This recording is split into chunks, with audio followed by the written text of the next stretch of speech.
तस्य संजनयन् हर्षं कुरु वृद्धः पितामहः सिंहनादं विनद्योच्चैः शंखं दध्मौ प्रतापवान्।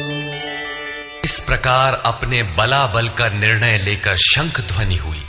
शंख ध्वनि पात्रों के पराक्रम की घोषणा है कि जीतने पर कौन सा पात्र आपको क्या देगा। कौरवों में वृद्ध प्रतापवान पितामह भीष्म ने उस दुर्योधन के हृदय में हर्ष उत्पन्न करते हुए उच्च स्वर से सिंहनाद के समान भयप्रद शंख बजाया। सिंह प्रकृति से भयावह पहलू का प्रतीक है। घोर जंगल के नीरव एकांत में शेर की दहाड़ कान में पड़ जाए तो रोंगटे खड़े हो जाएंगे, हृदय कांपने लगेगा। यद्यपि शेर आपसे मीलों दूर है। भय प्रकृति में होता है, परमात्मा में नहीं। वो तो अभय सत्ता है। भ्रम रूपी भीष्म यदि विजयी होता है तो प्रकृति के जिस भयारण्य में आप हैं उससे भी अधिक भय के आवरण में बांध देगा। भय की एक परत और बढ़ जाएगी, भय का आवरण घना हो उठेगा। ये भ्रम इसके अतिरिक्त और कुछ नहीं दे सकेगा। अतः प्रकृति से निवृत्ति ही गंतव्य का मार्ग है।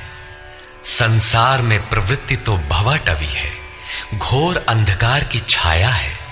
इसके आगे कौरवों की कोई घोषणा नहीं है। कौरवों की ओर से कई बाजे एक साथ बजे, किंतु कुल मिलाकर वे भी भय ही प्रदान करते हैं, इससे अधिक कुछ नहीं। प्रत्येक विकार कुछ न कुछ भय तो देता ही है।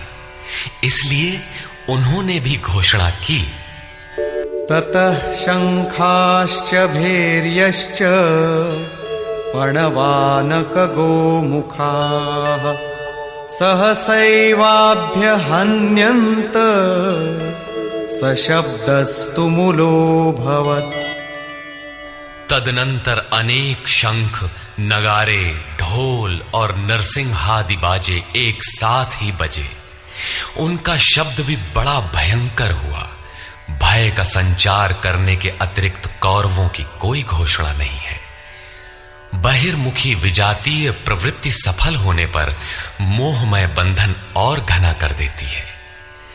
अब पुण्यमयी प्रवृत्तियों की ओर से घोषणाएं हुई, जिनमें पहली घोषणा योगेश्वर श्री कृष्ण की है।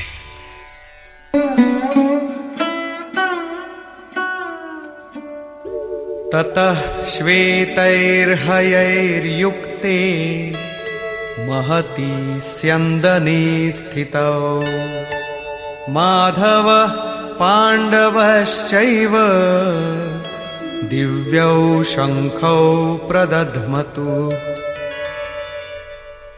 इसके उपरांत श्वेत घोड़ों से युक्त, जिनमें लेश मात्र कालिमा दोष नहीं है, श्वेत सात्विक निर्मलता का प्रतीक है।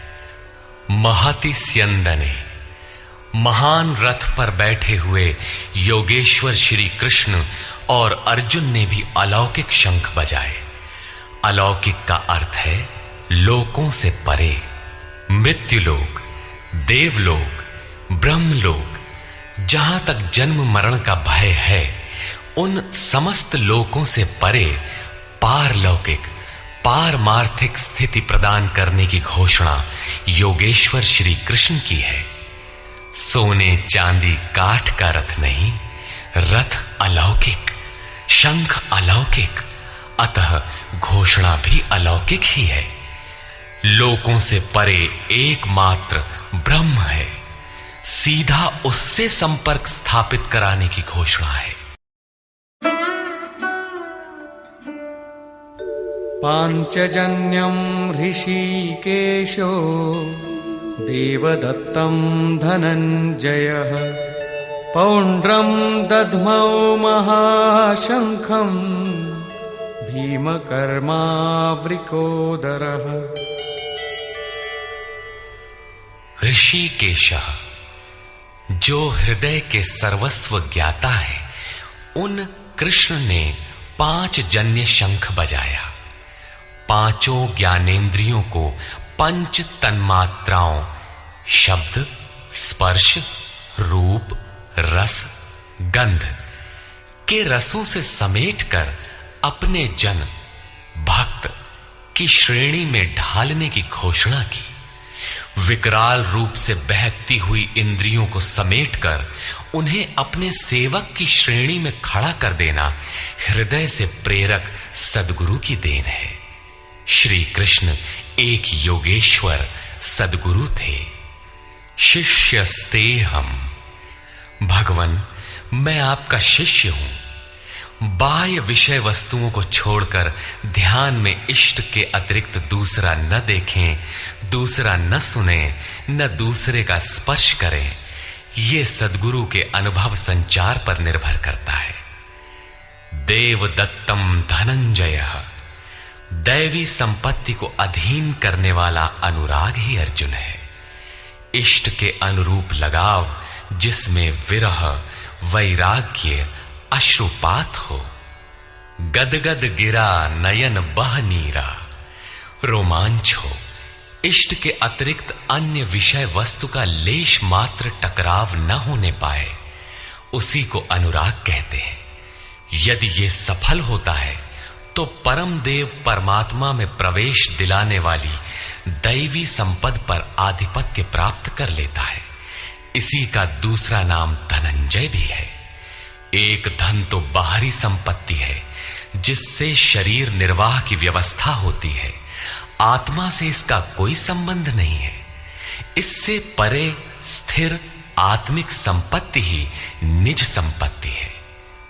बृहदारण्य कोपनिषद में याज्ञवल्क्य ने मैत्रेयी को यही समझाया कि धन से संपन्न पृथ्वी के स्वामित्व से भी अमृतत्व की प्राप्ति नहीं हो सकती। उसका उपाय आत्मिक संपत्ति है। भयानक कर्म वाले भीमसेन ने पौंड्र अर्थात प्रीति नामक महाशंख बजाया। भाव का उद्गम और निवास स्थान हृदय है, इसलिए इसका नाम वृकोदर है। आपका भाव लगाव बच्चे में होता है, किंतु वस्तुतः वो लगाव आपके हृदय में है जो बच्चे में जाकर मूर्त होता है। ये भाव अथाह और महान बलशाली है। उसने प्रीति नामक महाशंख बजाया। भाव में ही वो प्रीति निहित है, इसीलिए भीम ने पौंड्र प्रीति नामक महाशंख बजाया। भाव महान बलवान है, किंतु प्रीति संचार के माध्यम से। हरि व्यापक सर्वत्र समाना, प्रेम ते प्रकट हो ही मैं जाना।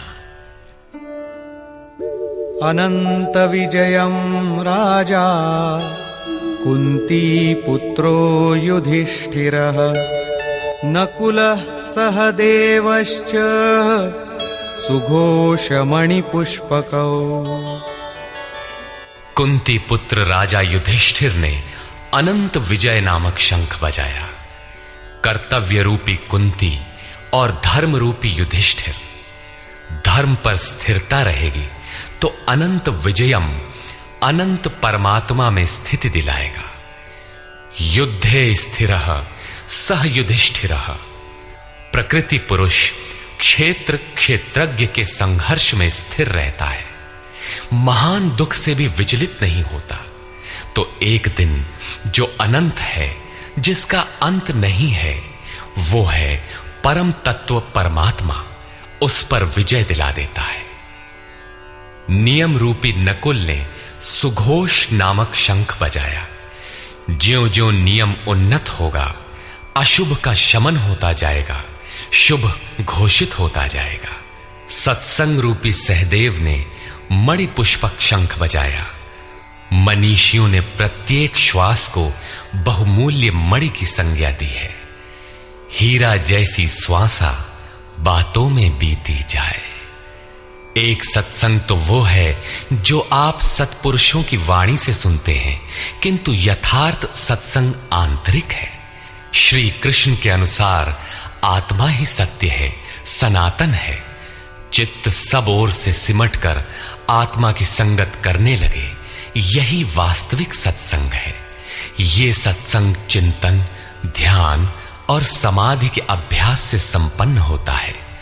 ज्यों-ज्यों सत्य के सान्निध्य में सुरत टिकती जाएगी, त्यों-त्यों एक-एक श्वास पर नियंत्रण मिलता जाएगा। मन सहित इंद्रियों का निरोध होता जाएगा। जिस दिन सर्वथा निरोध होगा, वस्तु प्राप्त हो जाएगी। वाद्य यंत्रों की तरह चित्त का आत्मा के स्वर में स्वर मिलाकर संगत करना ही सत्संग है। बाह्य मणि कठोर है, किंतु श्वास मणि पुष्प से भी कोमल है।